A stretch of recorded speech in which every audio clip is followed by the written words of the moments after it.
ketika berlatih di rumah lakukan sedikit dan benar. Pikir setiap gerakan yang mau dilakukan, lakukan gerakan, kemudian lakukan autokoreksi atau dievaluasi gerakan tersebut benar atau tidak, kemudian diulang lagi melakukan gerakan. Jadi siklusnya seperti itu. Difikir sebelum melakukan gerakan, lakukan gerakan dengan benar, kemudian evaluasi dan autokoreksi.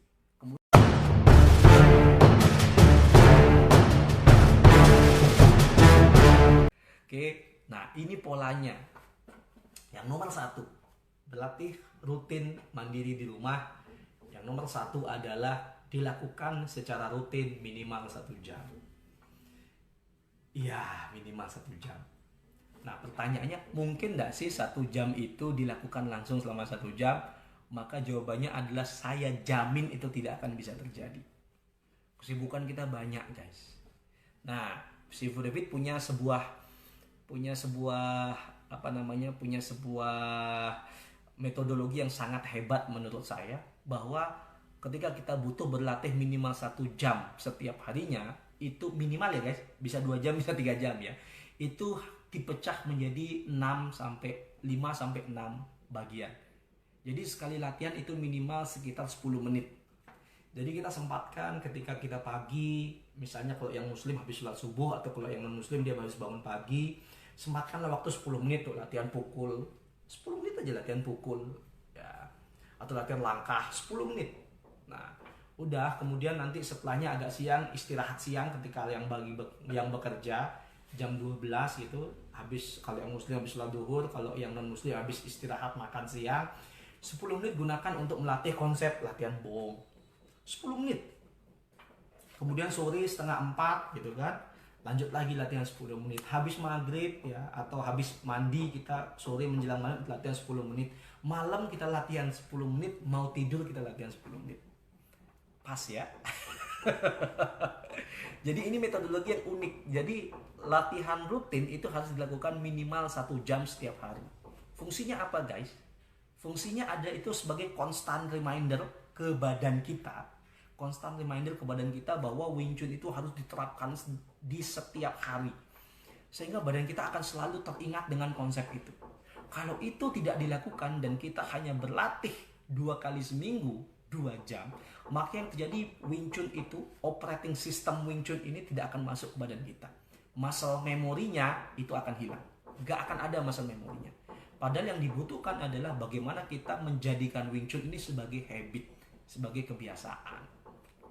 Oke, jadi latihan rutin minimal 1 jam. Kemudian yang kedua, ketika berlatih 10 menit itu guys, latihannya harus sedikit dan benar. Aneh ya. Jadi latihannya itu nggak boleh banyak-banyak. 10 menit saya harus 1000 pukulan gitu kan. Kalau ada yang bilang 10 menit 1000 pukulan, saya cuma pasti banyak yang salah. Jadi latihannya itu sedikit dan benar. Jadi ketika latihan di rumah, karena kita tidak ada instruktur atau sifu untuk memperbaiki kita, berarti kita harus melakukan yang namanya autokoreksi.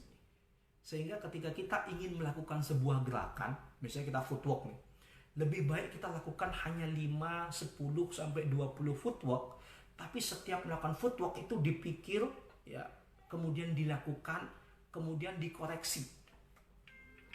Sehingga setiap yang kita lakukan itu benar. Ya, jadi yang saya bilang tadi, kualitas di atas kuantitas. Jadi berlatih mandiri di rumah lebih baik lakukan sedikit tapi benar. 10 menit aja sehari 6 kali minimal. Sehingga pada akhirnya ketika kita melakukan itu, ya, kita bisa mendapatkan konsep dengan tepat. Oke? Nah, kemudian yang terakhir, ketika kita ingin menjadikan Wing Chun itu sebagai habit, ya, kita harus menjadikan konsep itu sebagai konsep aktivitas harian. Bahasanya konsep harian itu gimana guys gitu kan? Nah, yang pertama adalah jalannya pun harus berubah. Jadi kalau Wing Chun ini kan kakinya menempel di tanah, kita harus mengubah cara jalan kita seperti Wing Chun. Aneh ya? Memang kayak gitu kan, harus jadi habit.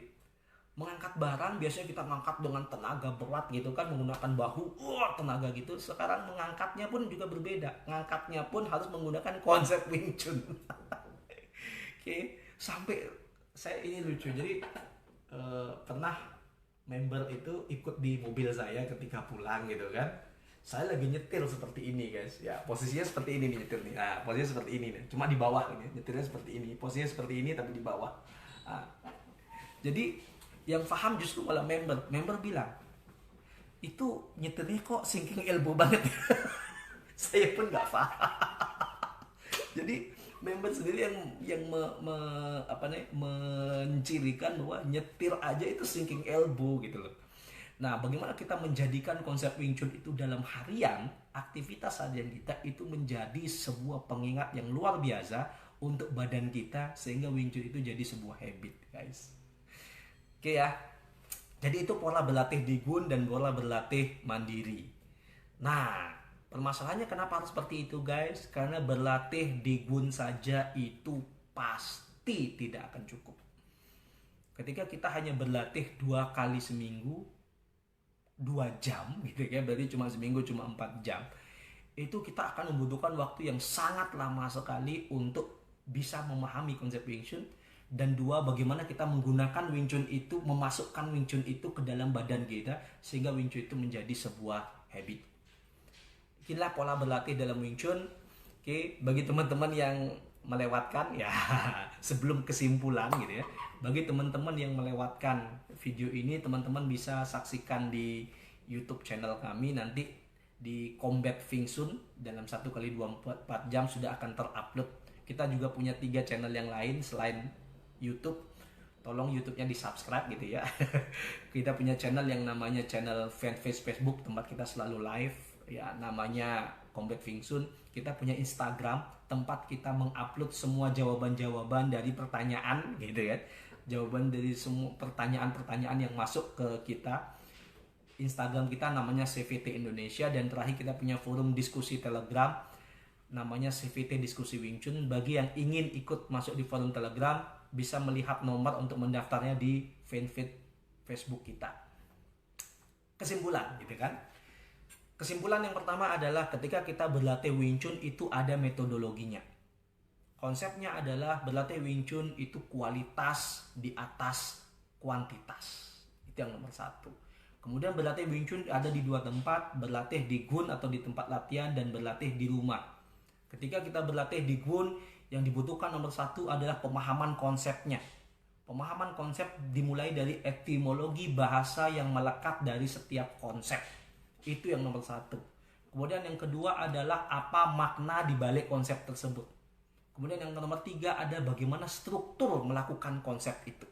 Dan yang terakhir yang nomor 4 adalah fungsinya dalam real fight itu seperti apa. Itu yang nomor 1 dalam berlatih di gun. Kemudian yang nomor 2 adalah leveling itu ada. Jangan percaya kalau orang bilang tidak ada leveling dalam Wing Chun. Leveling itu ada dan sangat jelas, sangat baku, sangat terstruktur, karena Grandmaster Yip Man itu orang yang cerdas guys. Jadi jangan tertipu. Jadi banyak sifu yang tidak memahami bahwa sebenarnya leveling itu ada, namun sebagian orang murid itu kalau belajarnya belum selesai itu biasanya nggak paham levelingnya seperti apa, karena tidak semua sifu mau memberikan levelingnya. Tapi leveling itu ada. Yang paling sederhana seperti saya bilang tadi, level 1 Shin Nim Tao, level 2 Cham Kyu dan setengah Mok Yan Jong. Kemudian level 3 Biu Ji dan setengah terakhir Mok Yan Jong. Kemudian level 4 adalah Bat Cham Dao, Golok Kembar, dan Lok Dim Pun Kwan. Ya, Toya. Oke, jadi leveling itu ada. Yang nomor 3, metodologi pelatihan itu ada. Jadi ada yang namanya formal class, berlatih basic bersama-sama, hadir walaupun telat. Oke Mas Randy. lihat di YouTube. Oke, Combat Wing Chun ya. Oke, yang nomor 3 adalah metodologi pelatihannya. Ada yang formal class, latihan bareng-bareng secara basic. Kemudian kita ada yang namanya Hong Kong style. Itu semua berlatih berdasarkan levelingnya masing-masing. Kemudian tidak cukup hanya berlatih di gun, kita butuh berlatih di rumah. Yang nomor 1 adalah kita harus melakukan latihan rutin minimal 1 jam. Tidak dilakukan 1 jam langsung, minimal kita lakukan 10 menit selama 6 kali. Kalau mau 2 jam berarti 20 menit selama 6 kali. Tinggal tambah aja matematika ya. Kemudian yang kedua, ketika berlatih di rumah lakukan sedikit dan benar. Pikir setiap gerakan yang mau dilakukan, lakukan gerakan, kemudian lakukan autokoreksi atau dievaluasi gerakan tersebut benar atau tidak, kemudian diulang lagi melakukan gerakan. Jadi siklusnya seperti itu. Difikir sebelum melakukan gerakan, lakukan gerakan dengan benar, kemudian evaluasi dan autokoreksi. Kemudian ulang lagi. Ya, difikir sebelum melakukan. Jadi terus seperti itu. Sehingga dalam 10 menit itu mungkin tidak banyak yang bisa kita lakukan, tapi setiap yang dilakukan itu benar. Ketika sudah menempel konsepnya, maka kita bisa tambahkan repetisinya. Dan yang terakhir, jadikan Wing Chun sebagai konsep aktivitas harian kita. Sehingga pada akhirnya Wing Chun itu bisa nempel sebagai habit. Oke guys, itu materi kita hari ini, bagaimana cara berlatih Wing Chun. Hari Sabtu guys, kita akan punya materi yang menarik tentang Wing Chun, yang temanya adalah mindset bertarung. Ya, bagaimana mindset bertarung dalam Wing Chun. Ini unik karena berbeda. Grandmaster Yip Man itu berbeda dari guru kungfu yang lain guys. Bahasanya kalau orang lama, Grandmaster Yip Man tuh tanda kutip itu agak nakal gitu kan. Jadi kalau sebagian guru kungfu itu selalu berpandangan bahwa selalu ada di atas langit ada langit gitu, atau selalu ada gunung yang lebih tinggi daripada gunung kita, sehingga mencobakan kungfunya itu sebagai hal yang tabu. Grandmaster Yip Man justru malah berbeda. Grandmaster Yip Man justru malah merasa bahwa gunungnya paling tinggi. Gunungnya paling tinggi. Jadi setiap murid disupport untuk mengujikan kungfunya atau Wing Chun-nya di tempat lain. Sehingga pada akhirnya setiap murid Grandmaster Yip Man itu keluar untuk mengujikan Wing Chun-nya. Idiom yang paling sering dipakai adalah, kalau kamu ingin tahu kualitas Wing Chun-mu, maka pergilah keluar dan mencobakan Wing Chun-nya. Oke, itu materi kita minggu depan. Sehingga pada akhirnya kita bisa tahu mindset bertarung praktisi Wing Chun itu seperti apa. Jangan lewatkan hari Sabtu jam 1 sampai setengah 2. Biasanya lewat kalau ada pertanyaan-pertanyaan. Oke, terakhir ini bagus. Oke, ini ada yang dari Mas Martinus. Oke. Thank you Mas Martinus ya. Jadi saya memang kadang kalau pas lagi di rumah ya saya live di rumah Mas Martinus. Kalau pas lagi keluar ya saya live ya di luar. Mohon maaf. Oke. Semoga bisa didengar dengan jelas ya Mas Martinus ya. Oke guys, sampai ketemu kita hari Sabtu jam 13.00 sampai 13.30 waktu Indonesia Barat atau waktu Jakarta.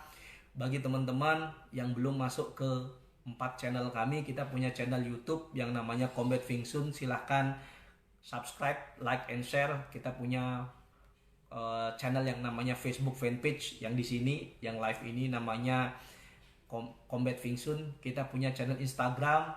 Kita akan posting jawaban-jawaban dari pertanyaan-pertanyaan namanya CVT Indonesia. Dan terakhir kita punya forum diskusi Telegram namanya CVT Diskusi Wing Chun. Di situ ada materi-materi yang akan selalu didiskusikan.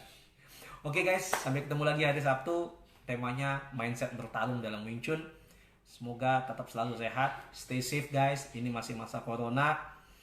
Semoga cepat berlalu dan kita bisa bertemu dalam setelah corona ini, bertemu langsung. Dan saya punya janji untuk melakukan kopi darat ya bagi peserta CVT Diskusi Wing Chun forum Telegram kita. Setelah corona kita akan adakan yang namanya kopi darat. Ya, jadi yang belum masuk di forum CVT Diskusi Wing Chun forum Telegram silahkan masuk, karena yang boleh datang hanya yang merupakan member. Oke, sampai ketemu lagi guys ya. Tetap semangat berlatih Wing Chun di tempat latihan dan di rumah. Masa corona banyakin latihan di rumah biar Wing Chunnya nggak hilang. Oke, bye semuanya. Thank you. Semangat Wing Chun ya.